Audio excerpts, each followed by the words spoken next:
殿下，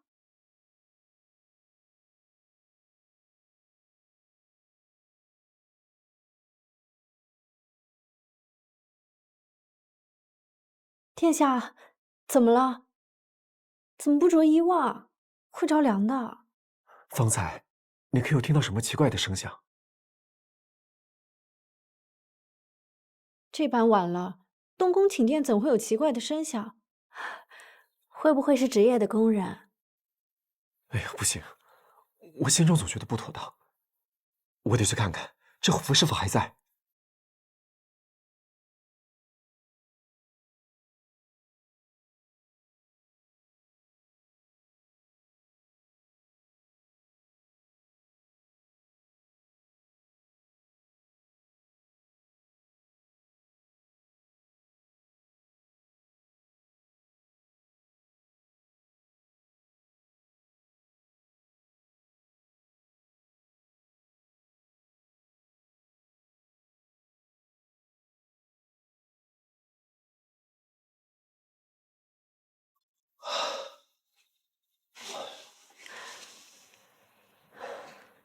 虎符还在，殿下可放心了。事关重大，此物关乎着东宫和长秋宫的荣辱，不得有失。倘若真的出了纰漏，我的储君之位不保倒还好说，就怕是牵连到母后。这些事，我一直寝食难安。这虎符，就像索命的神套，累得吾喘不过气来。殿下也是太过交心了。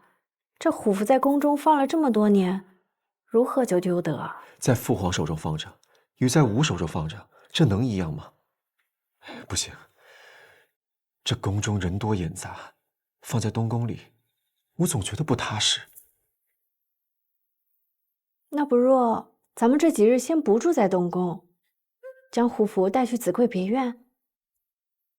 那的守卫是妾兄孙胜的亲信，殿下也可放心些。待得调兵遣将时，再将虎符带回。对，这紫桂别院人少也安全些。那吾明日就将这虎符带出宫，放出去。嗯，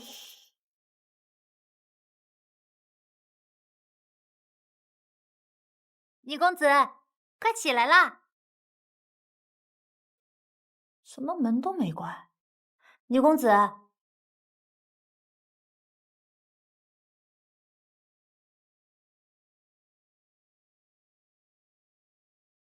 怎么睡在这儿了？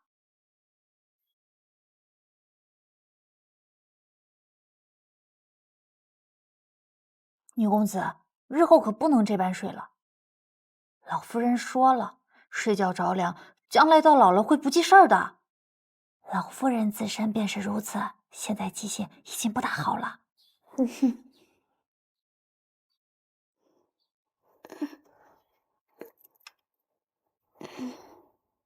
但我们记性可算不好过。大连20年前隔壁赵婶来接他2颗鸡蛋没还，如今都还记得。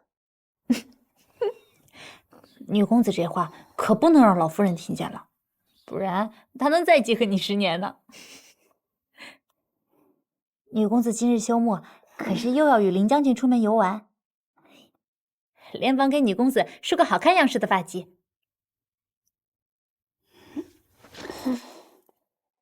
不去，好不容易在家歇息1日，我就窝在这儿，哪儿也不去。女公子又与林将军吵架了？什么叫又？我经常与他吵架吗？这林将军在都城中，谁人不称其冷面将军？谁人见了不瑟瑟发抖？也只有女公子敢与他生气了。不过以咱们女公子的聪慧，想哄什么人哄不了。可女公子对林将军却不肯用那些哄骗人的手段，所以呀，你们对彼此都与众不同。什么与众不同？不过就是他难伺候，我懒得伺候。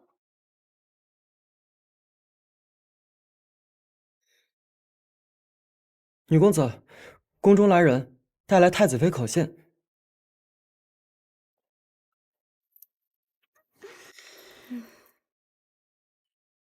虎符不见了，是何时的事，在何处不见的？殿下为何擅自要将虎符带出东宫？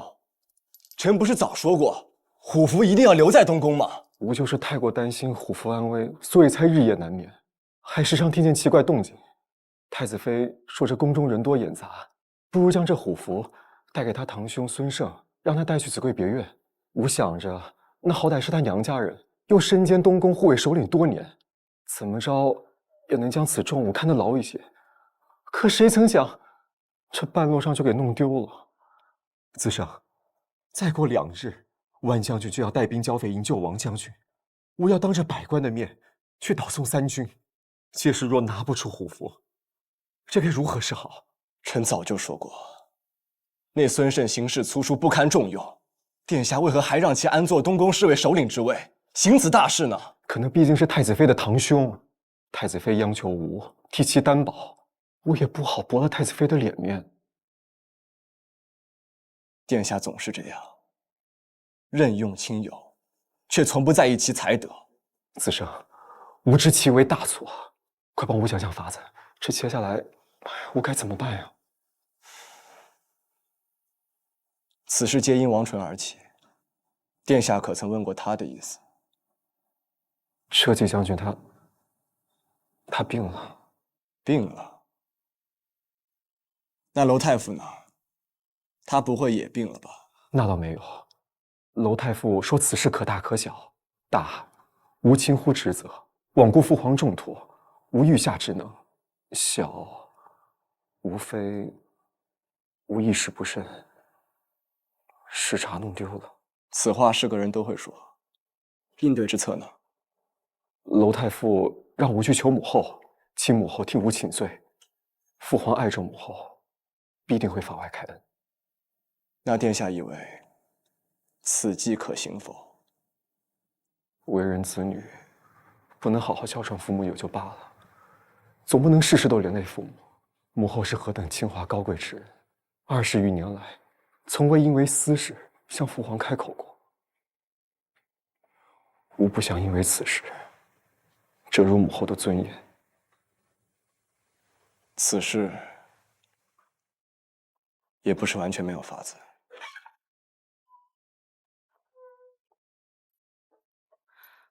子胜也来了，你来作甚？妾也是担忧此事。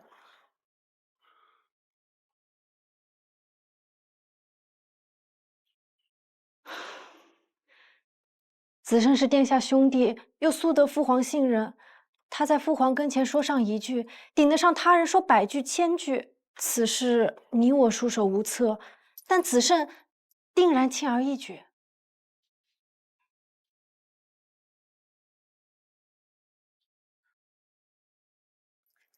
若想解决此事，的确不难，只不过需要楚妃帮殿下的忙。只要能为殿下分忧，妾身万死莫辞。楚妃只需向圣上请罪，说此事皆为自身过错，太子受牵连即可。这岂非欺君？这是眼下唯一的法子。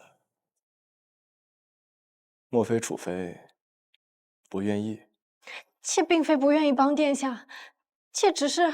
你们二郎怎能出了事情就推卸责任，口口声声红颜祸水，不过就是想让家中女眷顶罪罢了。你今日不是休沐吗？怎么来东宫了？东宫议事，你不便在此，快出去吧。楚妃请我来的，你为何要让我出去？都是妾的罪过。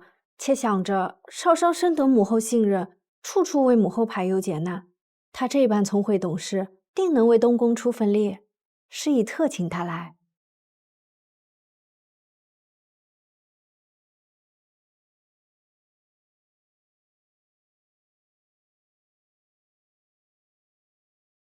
少商，你也不必为了我与子胜争吵。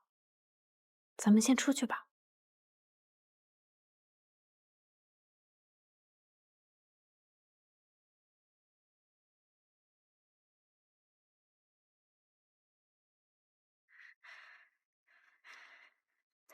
真是岂有此理，竟然哄我出来。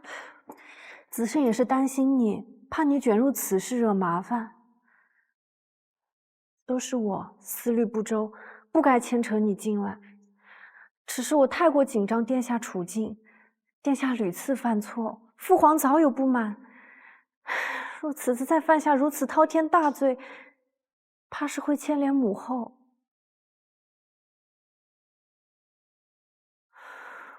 若实无办法，大不了我去找父皇，承认虎符是我弄丢的，保全母后与殿下自己去死。那怎么能行？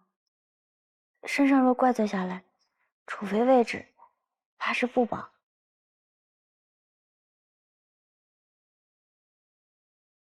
殿下本就有心上人，若我让出储妃之位，没准还能成全他们。储妃，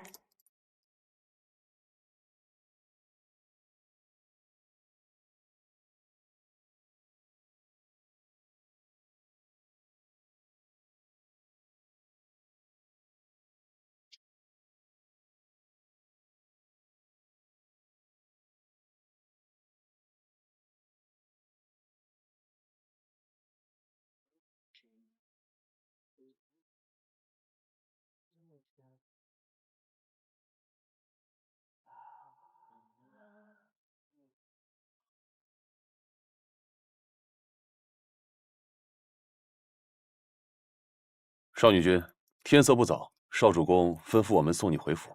林将军呢？少主公被万将军请去商议增援王将军事宜，去就回。少女君请吧。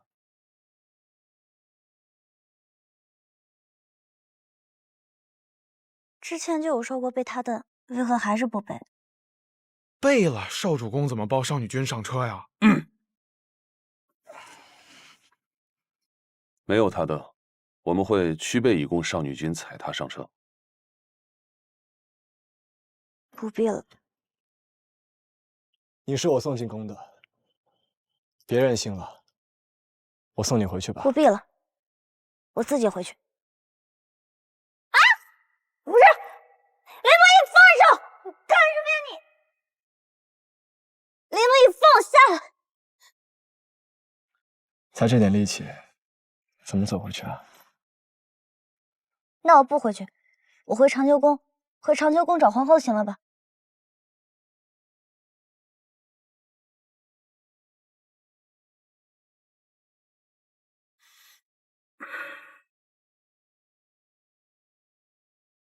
少商，是我不该凶你，对不起。是因为虎符之事实在太过于重大，我实在不想你牵扯其中，所以才语气重了一些。这样，你先回长秋宫好生歇歇，其余的事交给我，好吗？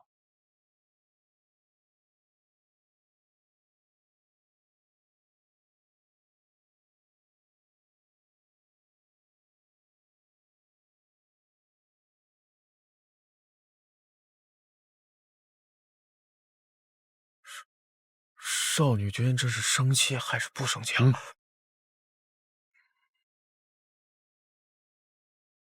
他若是就这般算了，他也就不是他了。叮嘱东宫，尤其是储妃，有任何异样，即刻告知于我。是。皇后看看，老身今日翻到了何宝物？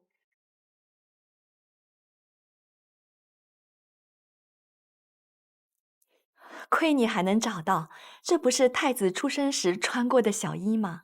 皇后贵人生育2子3女，为太子殿下的小衣，皇后一直留着，无论如何虽圣上颠沛，都不曾丢弃过。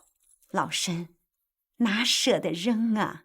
我记得诞下太子时最为艰难，因彼时圣上大业未成，整日担惊受怕的。偏他呀，又比平常婴还大些，整整折磨了我10个时辰，方才诞下，急得圣上险些昏了过去。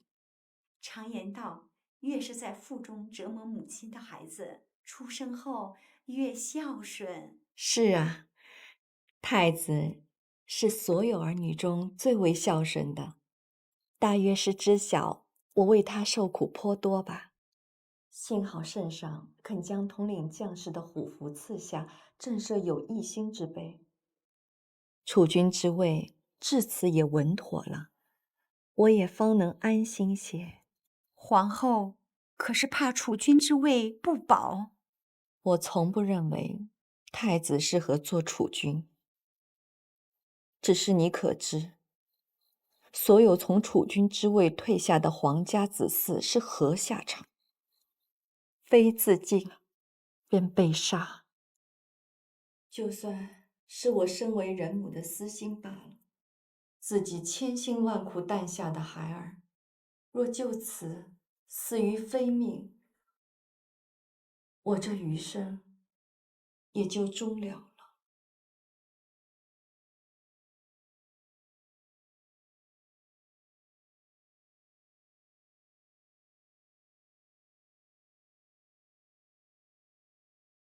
太子妃，可见过虎符模样？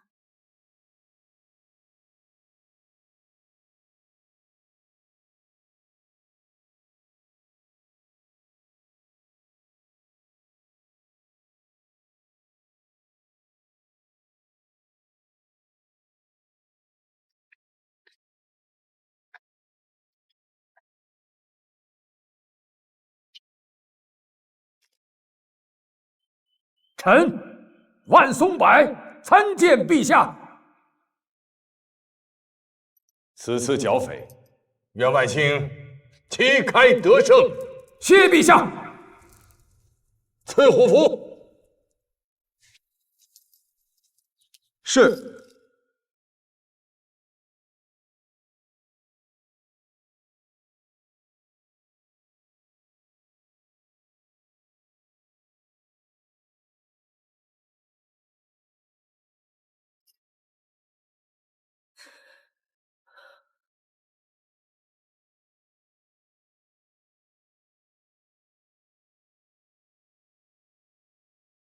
等等，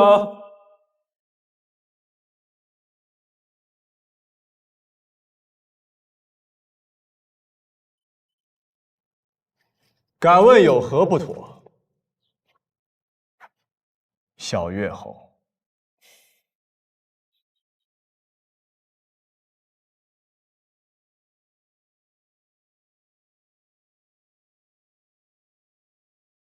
陛下，听闻虎符中有磁石，可合二为一。这虎符可是统领三军不得儿戏呀！万将军，就不检验一番吗？哼！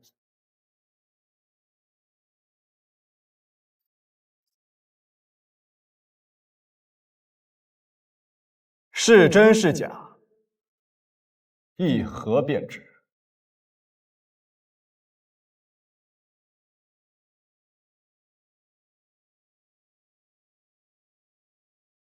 子成，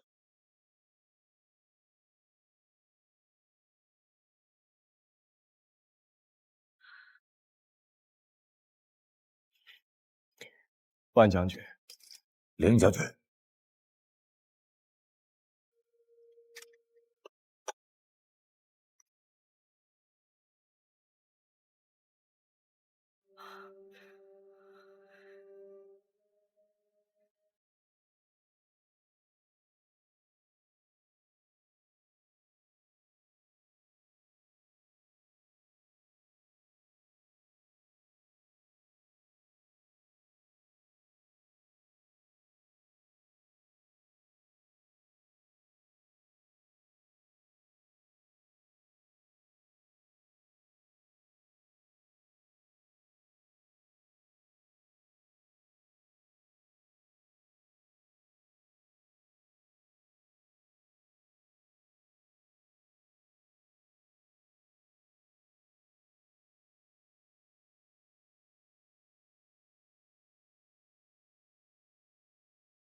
哈哈哈哈！哎，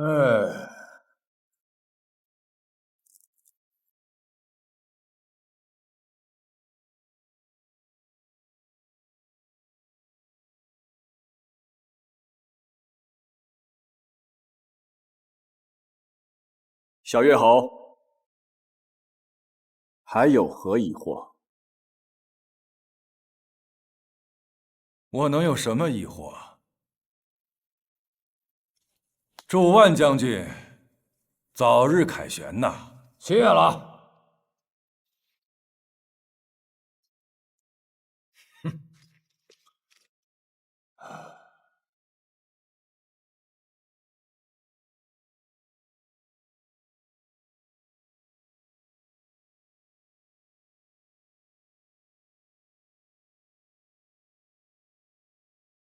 祝万将军早日凯旋！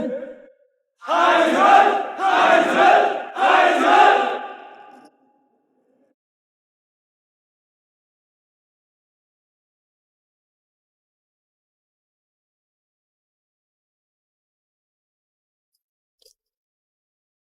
我所做的虎符只是外形一样，但我不知虎符里面有磁石，所以不曾放磁石。为什么能合上？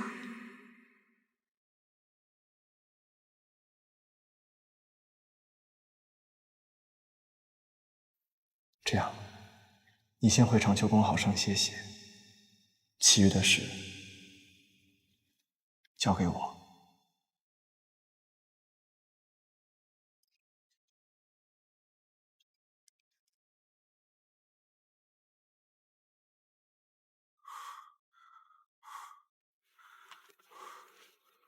少主公，刚刚从宫里传出消息，说少女君，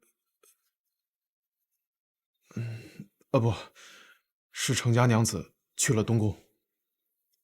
也许只是去出主意的。他就是这般，不会放过所有害他的人，更不会辜负所有待他好的人。为救太子与皇后，他怎可能只是出主意？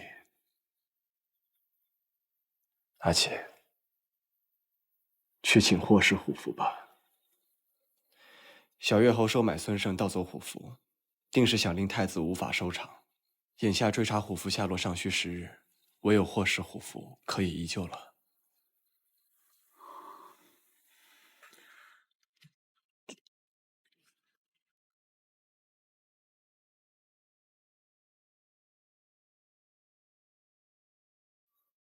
少主公，这虎符乃圣上当年赐予霍将军的，也是霍将军在世间仅存一物了。你当真要拿去给程娘子做人情吗？我霍氏虎符与太子殿下手中那对出自同时，除细微花纹不同以外，可谓是一模一样。唯有这样，少商才不会露馅。圣上心疼少主公，才将霍将军这对虎符赠与少主公做私符。如送出，少主公手中便再无霍氏一物了。果真要为程娘子交出吗？若虎符一事败露，定会查到少商身上。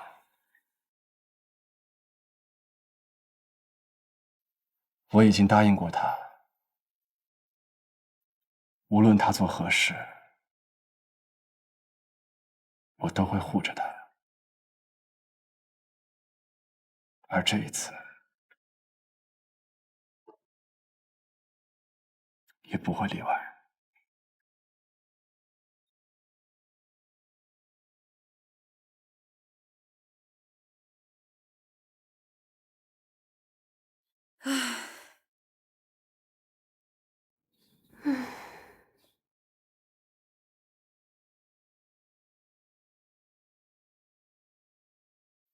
堂子为何要叹气？现在全都城都知道堂子能干贤惠，我都听说有好几个官宦都前来提亲了，就连平时爱迷路的班小豪，这不也是天天往府上来，这来府上的路都记得滚瓜烂熟了，再也不怕迷路了。堂子，你真是好事将近啊！为何还要叹气啊？可是大伯母问我怎么想，要我拿主意。婚姻大事，我怎么能拿主意呢？娘娘，你是知道的，我什么时候有过主意呀？能自己拿主意还不好啊？你看我都没办法自己拿主意呢。你就别身在福中不知福了，你那是圣上指婚，凭谁来都拆散不了你们。不像我跟阿宋，这家中若是不点头，我们俩就只能做一对苦命鸳鸯。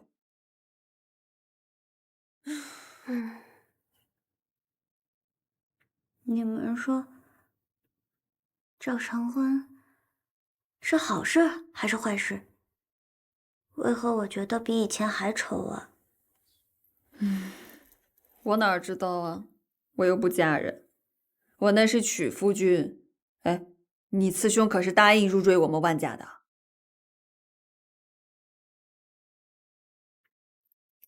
汤子呢？反正我喜欢的人未必也喜欢我。什么？没什么，我听从大伯母安排就是了。若他让我嫁给搬家，我也愿意答应。不管怎样，大伯母定都是为了我好，他替我做的选择，错不了。好什么好啊？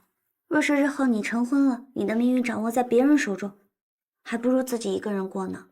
这成亲自然是要夫唱妇随，掌握在别人手中又如何？你次兄不就是什么都听我的，我只动他就不敢往西，我瞧他也挺乐在其中。夫唱妇随，夫唱妇随，这能是一件事吗？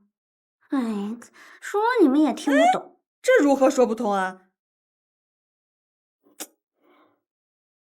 我跟你说啊，这男女之间啊，多么简单的事儿，无非就是喜欢了就在一起，不喜欢了就分开呗。你这整日愁东愁西的，都不像你程少商了。我就问你啊，你对那林不疑到底是什么心思啊？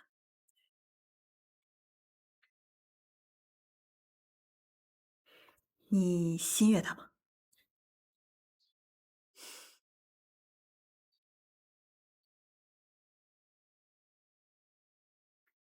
我不知道啊，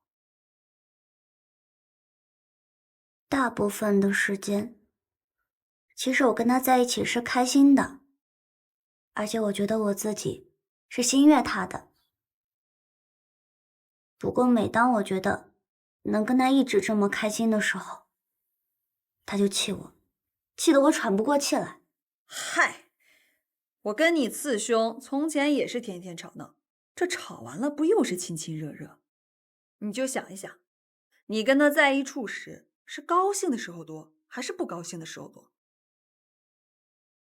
是他哄你开心的时候多，还是惹你生气的时候多？这比一比不就知道了吗？比一比。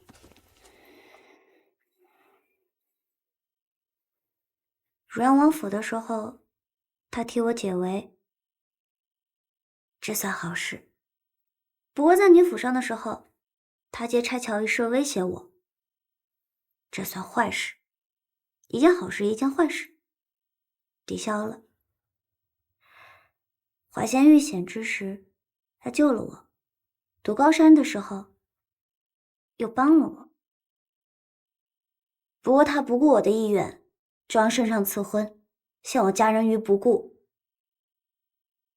后来又干涉我，不让我贪吃贪睡。你也得想，这可扯不平啊！这为何扯不平？你对他的埋怨，无非就是少喝了2顿酒，少睡了1个时辰，人家对你呢，上刀山下火海，活出了性命，这扯得平吗？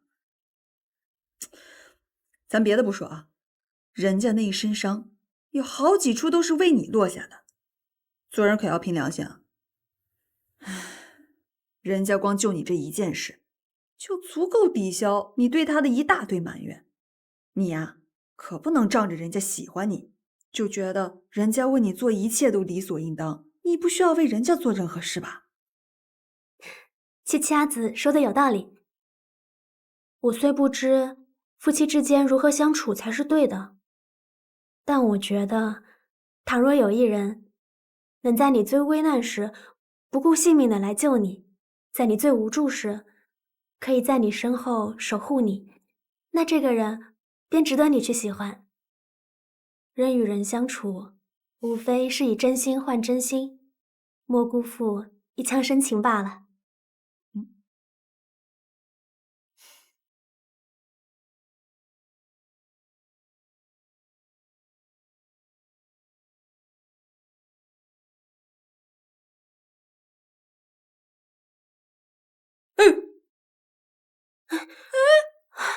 袅袅，少少，你去哪儿啊？你还没用膳呢。老大，给我杯马上，不，千匹马过来。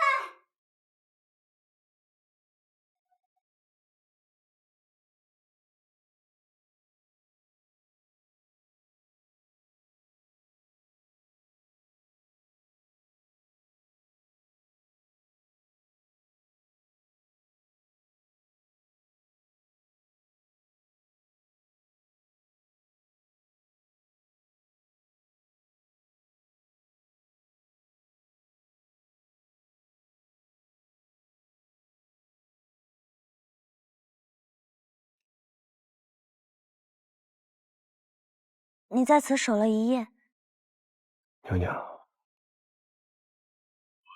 不止一夜。只要我不曾宿在长秋宫，你都会暗中送我回来，在门口守着。我知你不喜这些，所以今日我本来也要去府上找你的。虎符之事，多亏了你。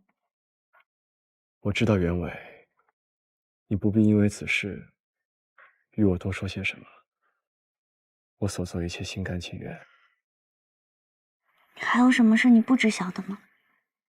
自然是有。就像此刻，我不知你是出于形势所迫，才想与我和好，还是发自肺腑的想与我和好。但不管是哪种情形，我都不愿你委屈自己，所以只能是我来找你了。你三番四次的救我，我内心很是感激。只是我不能像我阿父阿母那般夫唱妇随，也无法像杨洋堂子那样顺从天命。我不知道如何做他人夫人。从前与你在一起之时，我觉得不得不妥协，放低身段。可如今我才知道，不得不妥协，放低身段的都是你。此事我也有错，错在我明明喜爱的，就是不顾一切、行事孤勇的你，却还是不由得去约束你、限制你。娘娘，在我面前，你不用压低身段，也不用学任何人。我心悦的，就是这般的你。其实今日我来，是有2句话要对你说。第一句，从今往后，我定会使劲对你好，好到你觉得烦为止。好，第一句我暂且记下了。那第二句呢？第二句，当我们很老很老了，老的头发都白了，那时，当我想起你待我的好，定不会忘记今日。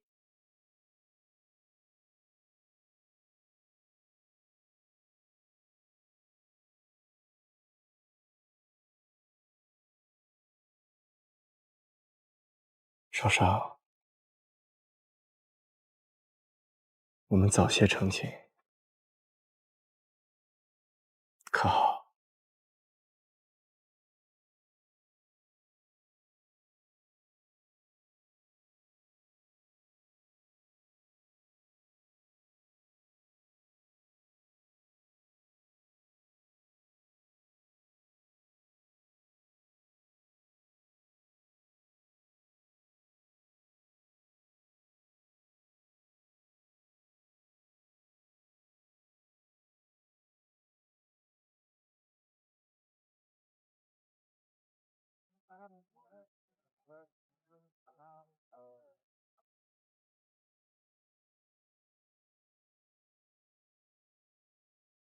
这是哪儿啊？你带我来这儿做什么？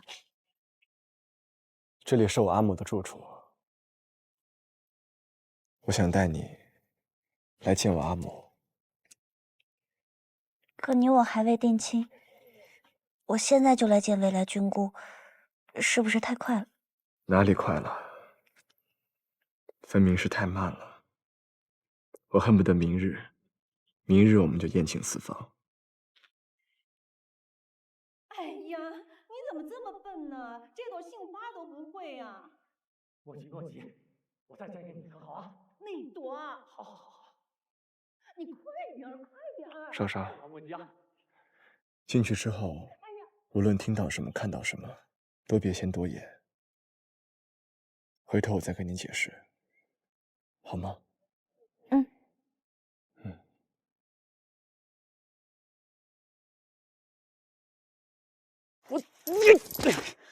哎呀，你快呀！好。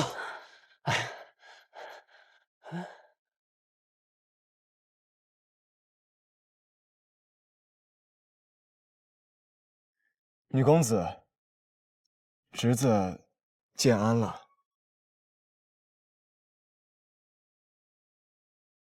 哦，小女子陈少商给女公子建安。你就是那个上次来吃白食的，这次居然还带了个心腹一起来打秋风。我告诉你们啊，凡事适可而止，别斗蹭进尺。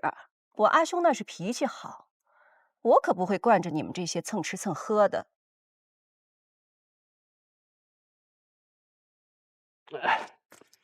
菊花莫生气啊，要出皱纹喽。你胡说！我28年花哪里来的皱纹？你是不是被岳恒那个不要脸的收买了，跟他一起来羞辱我？我哪有啊！你等着，你们都给我等着！我要让那个岳恒颜面扫地，身败名裂。这天下又不只是圣上，只有阿温兄长一个儿郎，是不是？你还可以另嫁他人吗？他人啊？那个姓林的，相貌倒是还可以入眼，只不过他是从外乡避难而来的，穷了些，一家老少缺吃少药的。不怕，兄长有人有钱，帮扶他就是了。我们林氏总会慢慢兴旺起来的。兄长，我好些时日没见到我的兄长了。哎，我兄长在哪里呀？我的阿兄呢？我的阿兄呢？我的兄长，他已经死了！我的兄长，他死了！他一家老少和全族都死了！我的兄长，我的兄长，我的兄长，我要去找他，我要去找我的兄长，兄长，我的阿兄！灵一，你怎么还在这儿？你怎么不去死？你俘虏我，你还活着！我要你去死！你要去死！哎，侯夫人，侯夫人，他是你儿子干的事，侯夫人，侯夫人。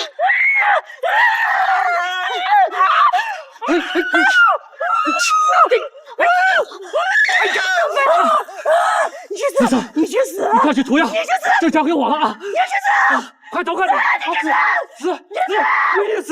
你死！他死！你死啊！死！我说这句话。子珊，上药吧。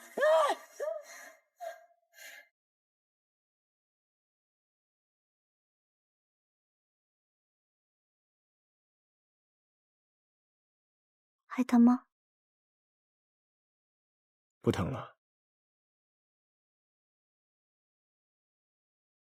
我阿父阿母结婚之事，想必你也有所耳闻。不过你放心，我只是想让你在与我定亲之前，与我阿母见一面。往后，你们不必经常见面的。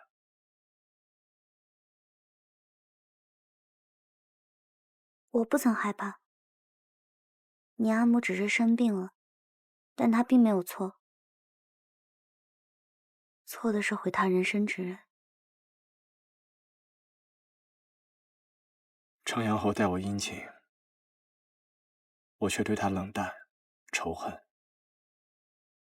世人皆道我冷血无情，是个不孝之人。什么孝不孝的？那也是先有父慈，才有子孝，分明就是父母有错在先，凭什么责备子女不孝在后？子慎，我觉得你并非是冷血无情之人。还有，你阿母，你不必太过担心。我方才见那叔父对霍夫人十分上心，定能好好照顾她。那位叔父是崔佑将军，他少年时便爱慕我阿母，不肯娶妻，但后来被崔老夫人逼着成婚，但崔侯夫人却在产子时难产而亡。在那不久后，我阿母便与程阳侯绝婚了。崔叔父便也立下誓言，誓死不娶，为我阿母关雎至今。这世上还真有这么痴情的郎君，用情至诚，用心至真，这一腔情谊，真是万金难换。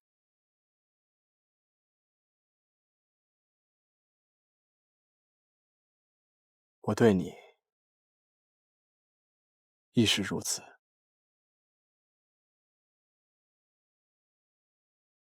霍夫人如今还不识得我，日后我带你多多来看她。好，你嫁给我，日后便是此处的女君，你想来便来，无人敢拦你。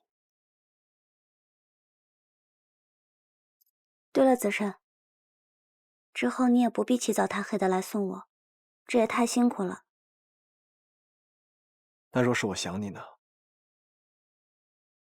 我想你，要是想多见你一会儿，我该怎么做？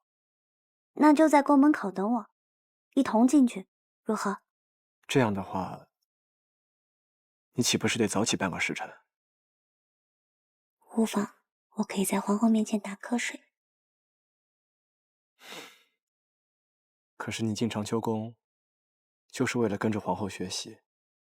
你若是为了我耽误了，岂不是……一心不能二用，我要么一心扑在皇后和公务身上，要么一心扑在你身上。你自己挑一个。那还是扑在我身上吧。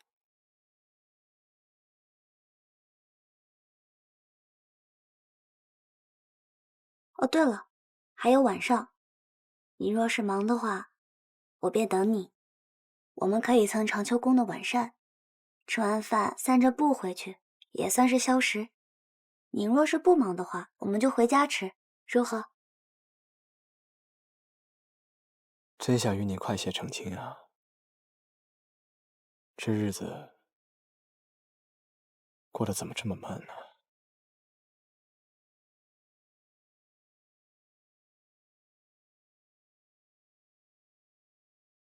少商，要不你我真的明日就设宴定亲，如何？好。好？好什么好？逗你玩呢。3日之后已是最快，若真要明日就定亲，那太仓促了。现在只能盼着这3日赶紧过去，我才能安心。也不一定能安心的。之前我定亲的时候，同样也是请了好多人，可最后亲事不是……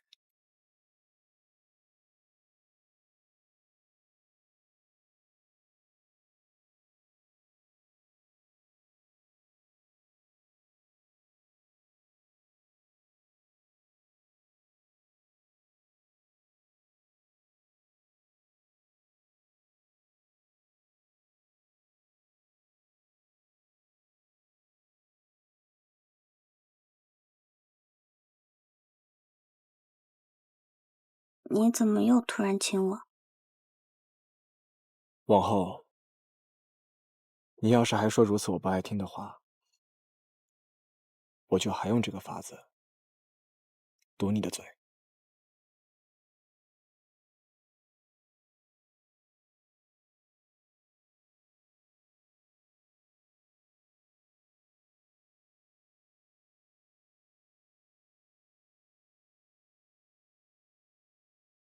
3日后就设宴啊？这未免也太匆忙了吧？子申说了，所有的事务交给他就可，咱们不需要操心。我们只需要给他一个宴请宾客的名单，他去拟请帖来便可。娘娘，定亲怎能如此草率呢？眼下离设宴不过2日有余，可双方父母却还未曾见面，其他事情更是无法筹备啊。堂子，这些子申都已经考虑过了。他说了，所有的婚事筹备都听我们陈家的，不必管其他人。哎呀，可曾想这个林不疑是如此草率之人，行事也如此不谨慎。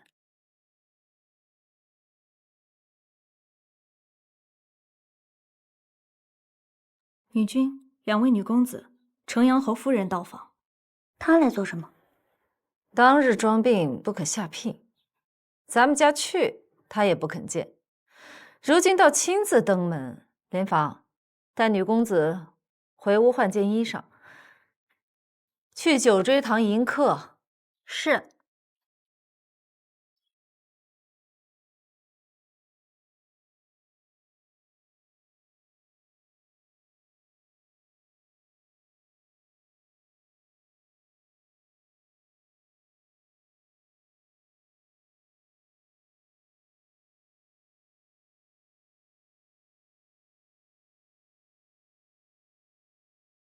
哎呀，少商果然生得标致，让人一见便心生欢喜。怪不得子胜这般急于娶你。上次没来下聘，都怪我这身子不争气，这次岂能错过？陈阳侯夫人倒是健忘，我们之前在汝阳王府见过的，当时你还为王娘子要责罚我来着。再说，我们子胜年岁不小了，现在娶妻怎就着急了？哦对，夫人不是子胜的亲生阿母，许是忘记他生辰了。少商许是听子胜说了些对我的怨言，心有不满吧。不过往事已矣，就算你们不愿理睬我，还能不认侯爷吗？子胜碍于君华阿紫在，软不下身段来，可不得由我这等妇人先走一步吗？城阳侯夫人的消息可真够灵通的，我身为少商的阿母，方才知晓3日后2人定亲之事。你倒是迅速得很。只要我心在子胜身上，他有何事，我能不知道呀？夫人，我有一个问题想要问你。请问，夫人是何时寡居到林家的？是霍夫人嫁去之前，还是之后？唉，妾身命运不济，前夫亡故之后无处可去，只好投奔姨母家，幸有君华阿紫照拂。哦，那就是婚后啊。听闻当年城阳侯夫人和霍夫人相处甚协，亲如姊妹，夫人服侍左右，无有不体贴。我却与阿紫相处甚为和睦，所以才自愿洗手做羹汤，侍奉外兄与阿紫。但不知为何，君华阿紫竟不肯容我，非要我性命。大约是霍夫人喜欢睡大床，不愿与你挤在一处。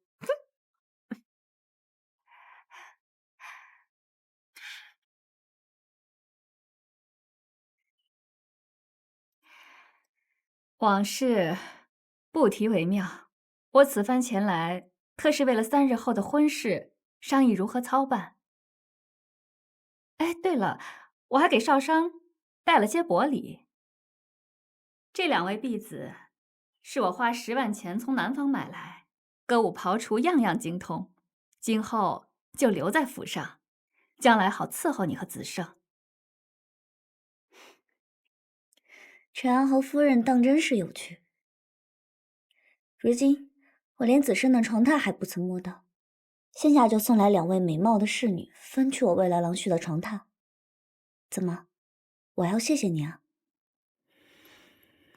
你这小女娘怎能如此满口污言秽语啊？夫人觉得这是污秽之言。这世上有人能做污秽之事，却听不得污秽之言，哪有这样的道理？程少商，你竟敢如此当面羞辱我，我可曾得罪于你？你们程家就是这般待客的？程阳侯夫人，子胜是我们家未来的郎婿，程家自然与他站在一处。夫人与其在我家迂回试探，不如去寻子胜啊。若他肯来个往事已矣，那么我等自会将你奉若贵宾，否则我们也绝不会逆子胜之意行事。阿母说的对，句句都是我心中所言。去灵侯夫人，你可知以今日少商所言，大可治他个不孝之罪。夫人若出门传扬出去，我家也是断断不会认的。我家将军虽不比程阳侯从龙的早，但是在都城的武将中也有几分薄面，连圣上和皇后都对我家少商称赞不已，时时赏赐。我就在想，这个都城中会有谁能信夫人的话？好，哼，好，好，好，我今天算是认识你们了。程少商，你既然不肯认我这个军姑，那我看过几日这定亲宴也就罢了吧。你休想进我们林家的门。我们走。青葱，送客。哼，不必送了，我可做不起你们家的贵宾。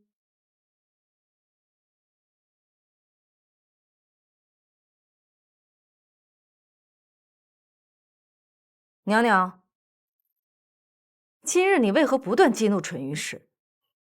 她虽不是子胜的亲生母亲，终究有名分在，哪怕不来往，也总会相见。你说你怎么如此任性，也不怕为家中惹麻烦？阿母，我昨日见了霍夫人，若不是她，子胜母子为何会如此痛苦？我这人最讨厌夺人所爱者，与这种人虚以委蛇，我当真是做不来。可是女公子，若定亲宴，他当真拦着你不让你进门，岂不是笑话？这哪有待嫁女娘被拦在门外的？你等着看吧，届时谁进不了谁的门，那还说不定呢。玉，今日不是林将军与程氏的定亲宴吗？怎么不见宾客呀？啊，长阳侯夫人弄错了，今日宴会不在少主公府上，而在曲陵侯府。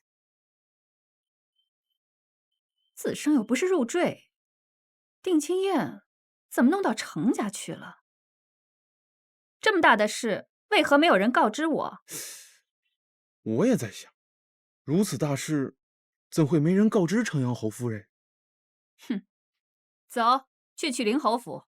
我家少主公吩咐过，今日曲陵侯府宾客悉数出示请帖，若无请帖，任何人不得入内。程阳侯夫人还是别去了，以免白跑一趟。哼，给我请帖。请帖我已经发完了，这该请的我可是一家也没落下呀。哎呀，想让全都城的人看我笑话，哼！今日无我，这婚别想定成。雪灵侯真是好福气呀，生出了这般出众的女娘。在这都城里，谁人不讲凌将军做郎婿？他却万里挑一，相中了你们家的程四娘子。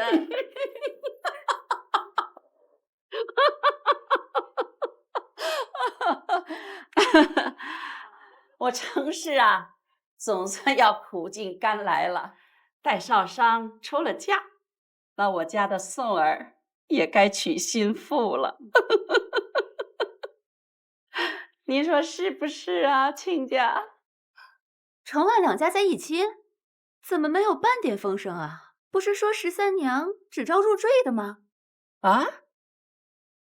哦，我家事务都由将军和军姑做主，我并不知道。入赘入什么赘啊？你不要混说，人万家没有这样说过的。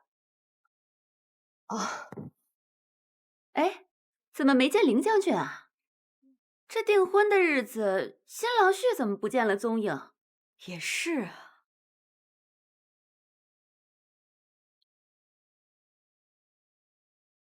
啊，来来来，大家端起酒杯，同喜同祝。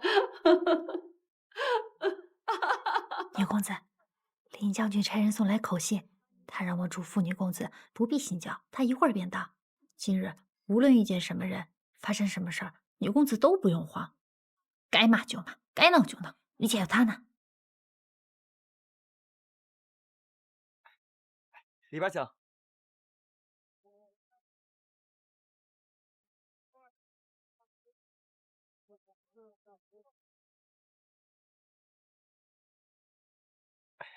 里边请。好嘞，里边请。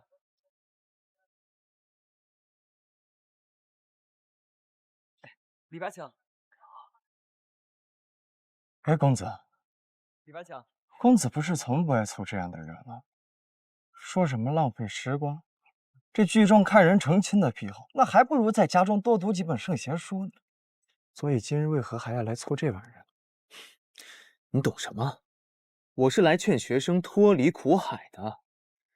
这世间最害人沉溺的，便是成亲。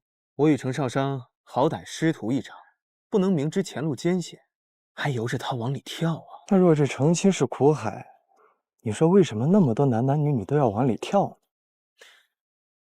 因为不是每个人都如你家公子我般看得通透。好，那敢问通透的公子，那对人是做甚的？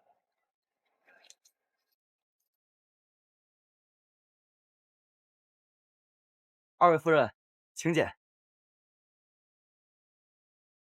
没有请柬，我看谁敢拦我汝阳王妃。让开！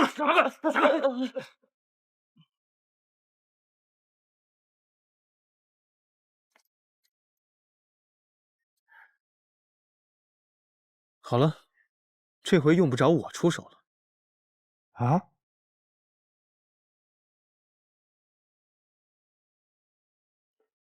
程少商何在？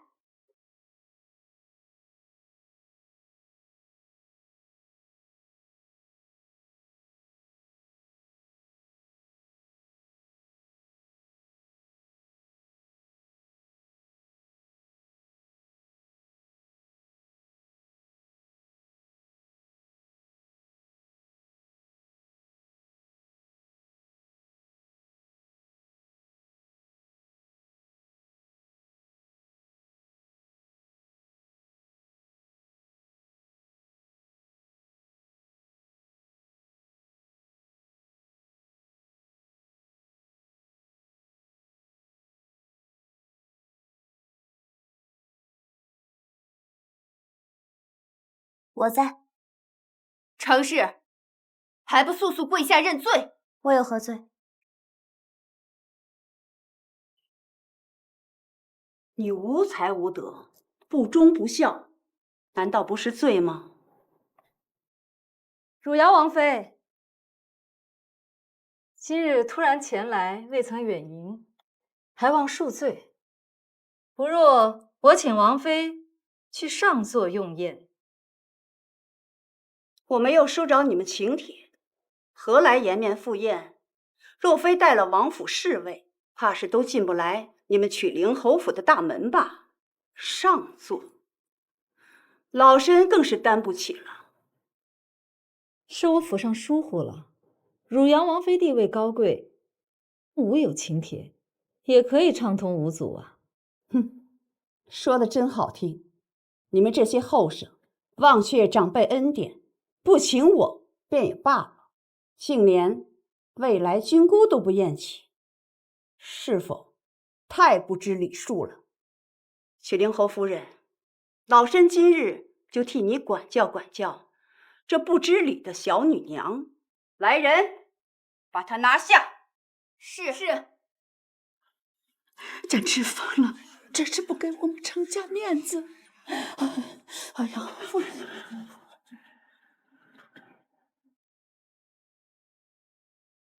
汝阳王妃，你虽位高人贵，但我家将军也并非布衣百姓。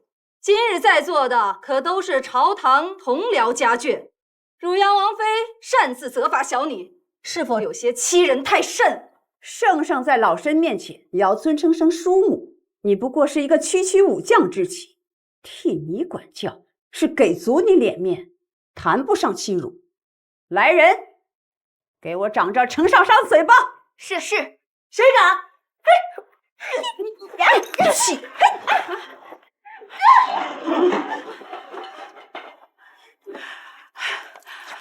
老王妃，他们连汝阳王府的人都敢打，这明明就是在打老王妃的脸。这程家个个粗鄙不懂礼，如此武将之下，怎么配得上11郎？少商虽是粗鄙，但也知晓廉耻，不似某些人爬上自己外兄的床，如此不知廉耻的事情也做得出来。你当着长辈的面，你竟敢如此污蔑未来君姑！我方才并未指名道姓，老王妃不必如此着急对号入座。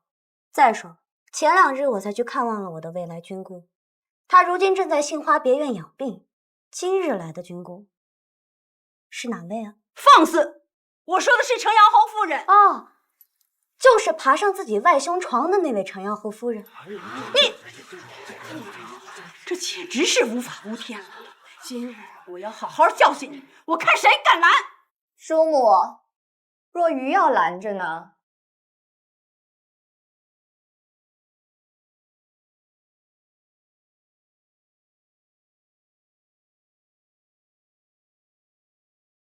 皇后勿恙！皇后勿恙！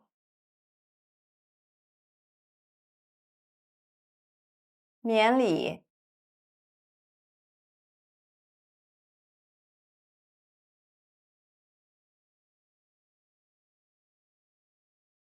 今日余为子胜和少商定亲之事而来，当我是寻常长辈即可，不必拘束。陈伯夫人，府上可还有其他亲近之地？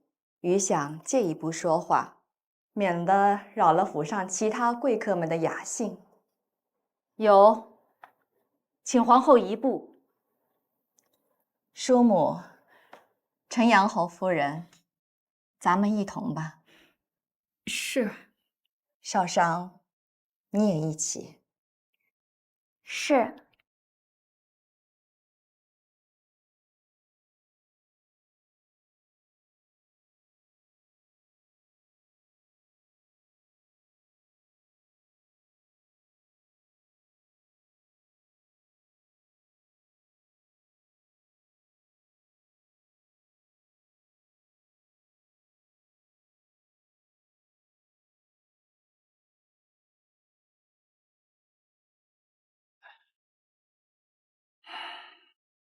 这11郎啊，本来有一门极好的亲事，乃陛下亲从侄女汝阳王妃的亲孙女玉昌郡主，谁知她竟然不肯答应，结果惹怒了老王妃啊！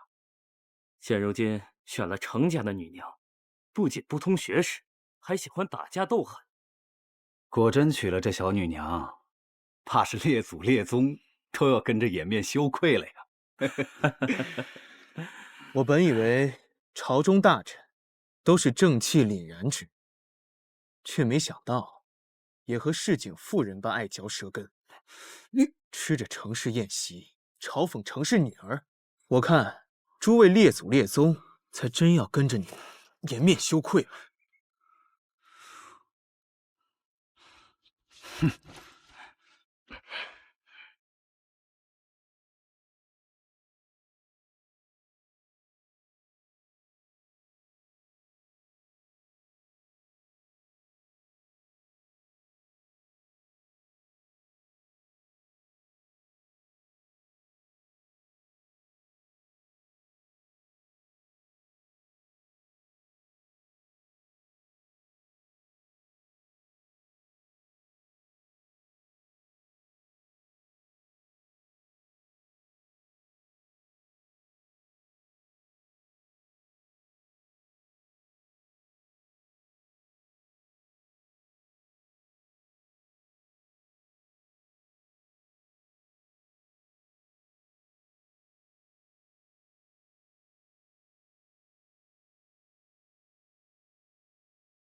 如何？别急，再等等。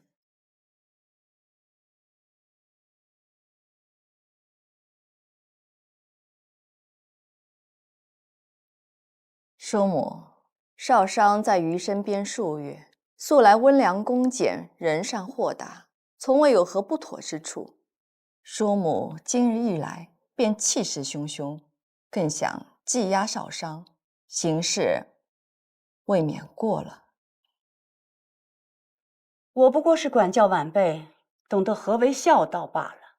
程家欺人太甚，在你娘家设定亲宴也就罢了，连姑舅程阳侯府都不曾派请帖，简直不孝。今日程阳侯身体有恙，不能前来，命夫人代为操持，竟连亲家门也登不得了。程家第一次嫁女，难免有所疏漏。况且在曲陵侯府设宴一事，子慎也请示过圣上意下，若老王妃不信，不若命人去询问圣上，如何？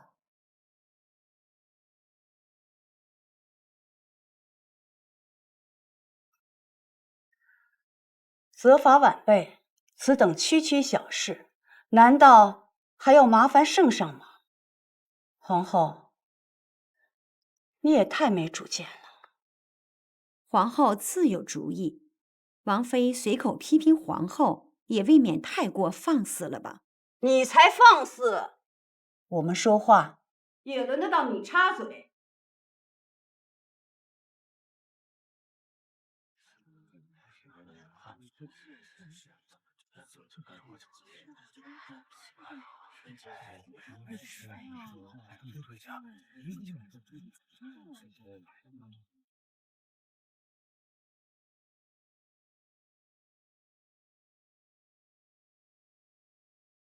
后见陛下。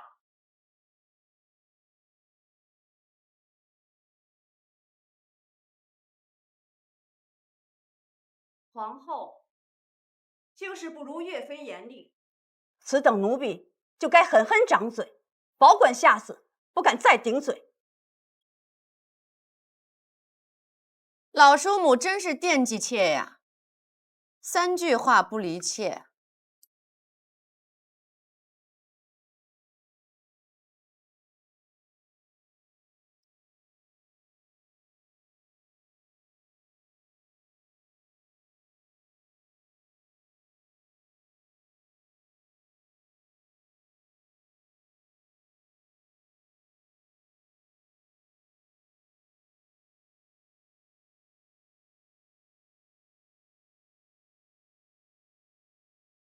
啊，叔母，陛下，这程少商满口胡言乱语，有辱皇家体面，你不可再纵容他了。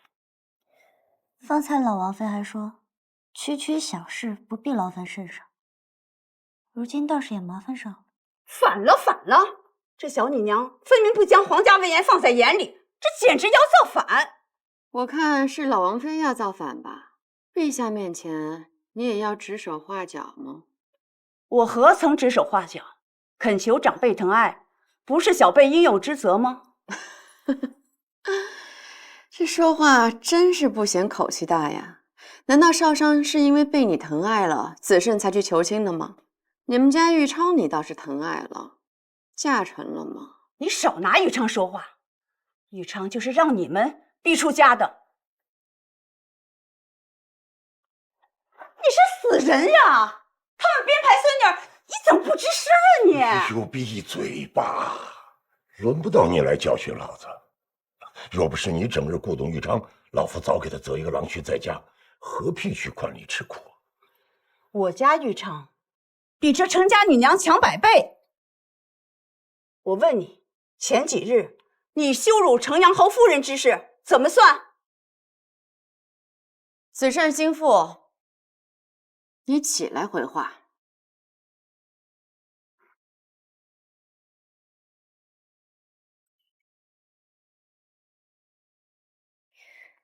多谢岳飞。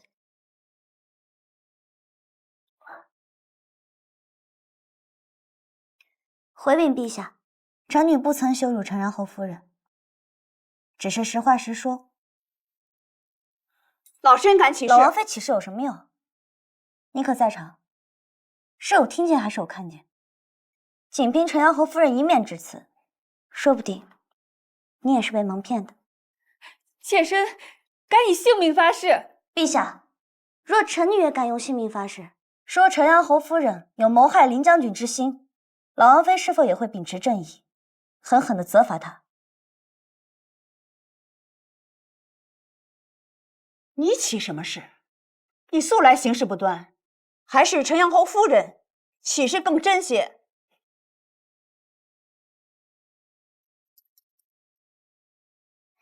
老王妃，此言差矣。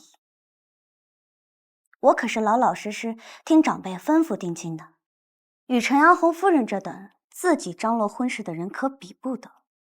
她吃霍家的，用霍家的，寄居霍夫人身旁多年，扭头趁人不注意就顶替了霍夫人的位置，所以程女起的誓可信，她起的誓不可信。妾虽出身低贱，可也由不得程少商这般诋毁侮辱。陛下若不发话，妾身只有一死了之。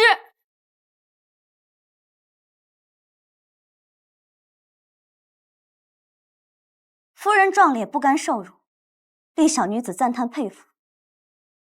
程阳侯夫人，若10几年前你也有如此壮烈之举，霍夫人也就不会愤而绝婚了。今日的许多事情，恐怕就不一样了。子慎，你这心腹可真是个机灵鬼，这话都说到我心坎上了。岳飞说的是。岳飞，霍君华是什么人？当初你恨他什么似的？你现在又帮他说这样的话，你分明是有意和老身过不去。我跟霍君华的恩怨是一回事，可他从未对不起林家，对林毅更是情深意重，从头到脚的帮扶。可林毅呢，妻儿生死不知，未满1年，便跟着淳于氏不清不楚，他对得起霍家吗？当初他们母子流离失所，霍君华把皮球裹在了子慎身上，省下的口粮也给子慎吃，那时林毅身在何处？他正在张罗着迎娶继妻呢。待霍君华寻回来时，已瘦得就剩下皮包骨头了，连我都差点认不出他。是，他是品行不堪，但是他也不失是位好母亲。他从未对不起子慎，那子慎更不能对不起他，去讨好淳于氏。就是陛下发话也不行。我今天就把话放在这儿了，今后淳于氏非诏不得入宫。我看见这种人就觉得心酸恶心。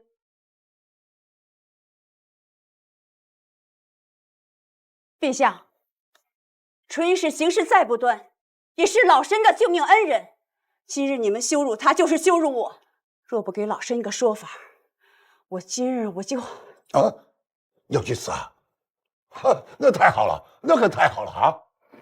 我要到外面教学喊冤。刚好今日满朝文武家眷都在，老师就让他们都看看陛下是如何对待庇护他们兄妹几个长大的叔母，看看这些好名声保不保得住。哎呦，陛下，你看啊，就是这么一个疯妇，一有不如意啊，就要死要活的撒泼。当初我说休妻，你跟我说糟糠之妻不下堂，还给我出什么馊主意，说是分居不休妻，让我到城外做什么修士？你说说我啊，连道德经我都读不清楚，我做什么苦修嘛？好，我不休妻，我结婚行不行？我要结婚啊！我为你生儿育女，哎呀，操持家务，我没有功劳还有苦劳呢。你们居然敢这样待我！你，哎呀，简直是不可理喻！哎呦，陛下，哎，老夫实在受不了了，实在是受不住他了。使不得，叔父，快请起，快请起。并非呀，朕有意要为难你。眼下兴盛儒学呀，此时你若开口绝婚、休妻、糟糠之妻，那些儒生还不定怎么议论呢。哎，叔父最爱热闹，修行干什么？照我看呀，应该让老叔母去三才观修心养性才是。啊，岳飞说的倒也是两全之法。你们，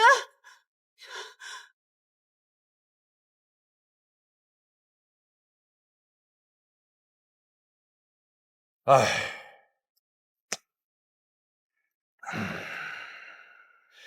若要老王妃年迈昏聩，是有疯癫之举，致使军前失仪呀，那就送去三才观，好好的休养吧。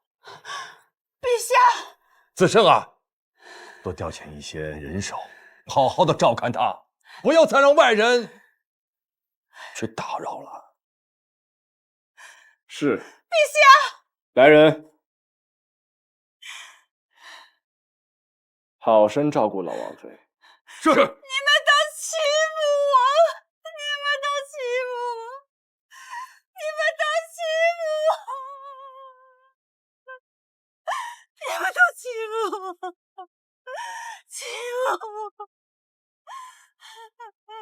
长阳侯听说身体有恙啊，那长阳侯夫人也去好好的照料他吧，从此以后也不必再踏出府门了。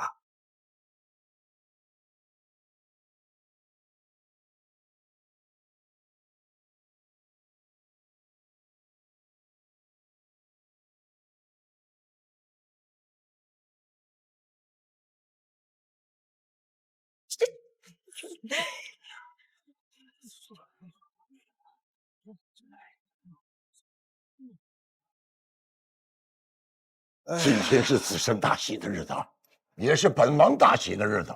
哎，前几天收了几坛好酒，甘香醇烈，喝他一碗。走，喝酒去。哎呀，行。